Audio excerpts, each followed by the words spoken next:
So obviously, there are a metric ton of shitty sitcoms out there, and somehow, some of them have run for multiple successful seasons. Bazinga! It seems to be incredibly difficult to get a good, funny comedy on the air that actually becomes popular. And honestly, I mean no offense by this, but most people do tend to function in a limited comedy bubble. And anything outside that comedy bubble is seen as weird and creepy, exactly like all your guys' gay dads. Just kidding. And just look at Conan O'Brien's time as host of The Tonight Show. He tried to go more middle of the road with his comedy, but even that wasn't enough to impress old Leno fans. And don't even get me started with CBS and Craig Ferguson. I mean, there was a lot of talk that he didn't even want the Late Show after David Letterman retired.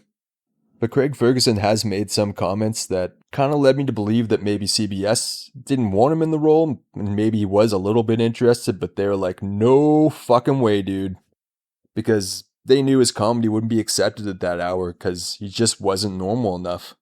Which is a real shame because the guy's fucking brilliant. But that's what usually happens when comedians try to leave that 6 out of 10 safe comedy bracket. If you were to Google greatest TV comedies of all time, beyond the top 20, I feel like most people wouldn't know any of those shows.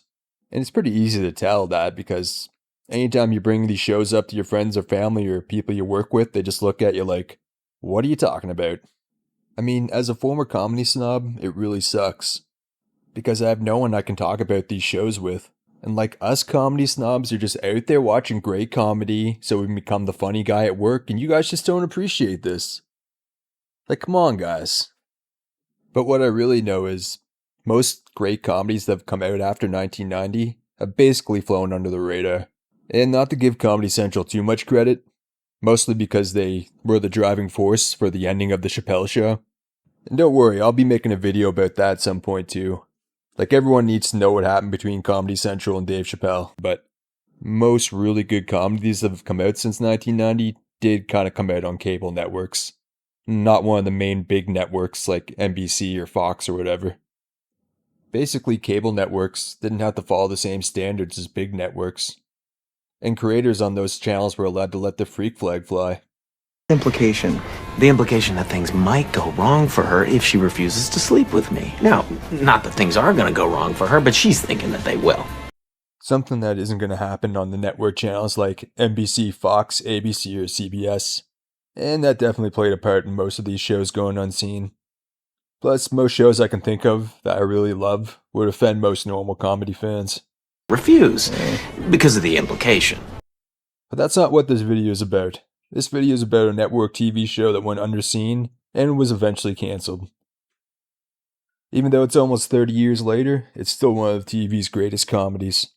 And that show is The Norm Show. Eventually retitled The Norm.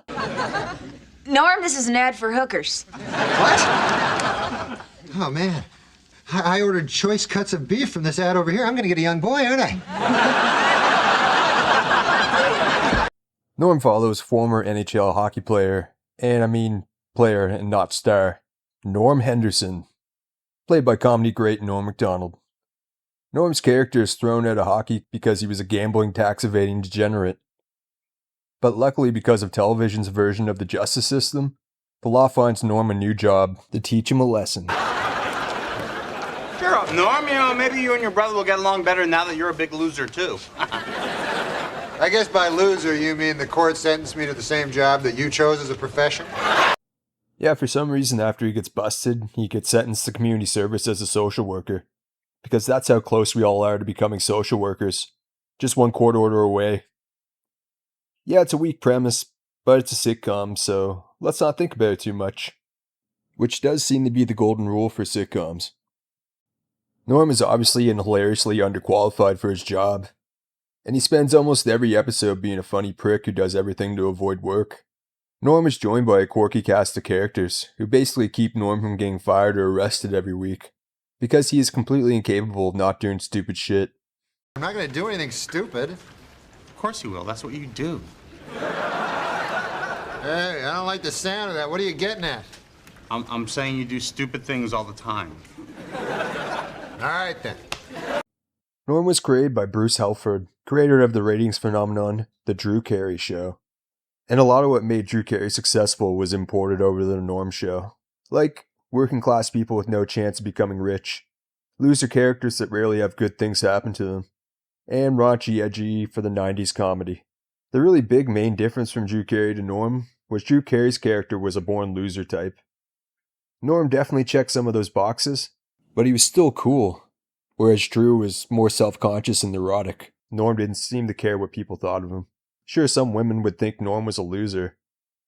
Because yeah, he's broke and he lived in a shitty apartment by 90s standards, and his job was as an unqualified social worker, and he was on probation for tax evasion.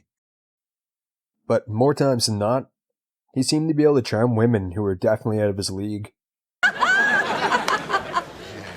Yeah, you know, you keep laughing like that, you know, the odds become slimmer that I'll take you home and have sex with you. And even though he's the shittiest social worker who ever lived, he was still a leader at his job, and was clearly the Fonzie of his office. Just generally, Norm was higher up in the hierarchy of life than Drew Carey because he has that kind of confidence that Drew could never possess, and that makes Norm a character that people can weirdly look up to. I call him a working class hero, but he's too lazy to have that or any other title. Despite being on a network, the Norm Show was pretty raunchy. Look, Taylor, I don't think you understand. You're a huge whore. But don't think the show isn't clever, because it's incredibly witty. Norm is definitely, as the Brits would say, a cheeky bastard. You know, Norm, I don't know how we're ever going to repay you for this. Oh, yeah? Well, you know, most guys are so crude they'd want sex.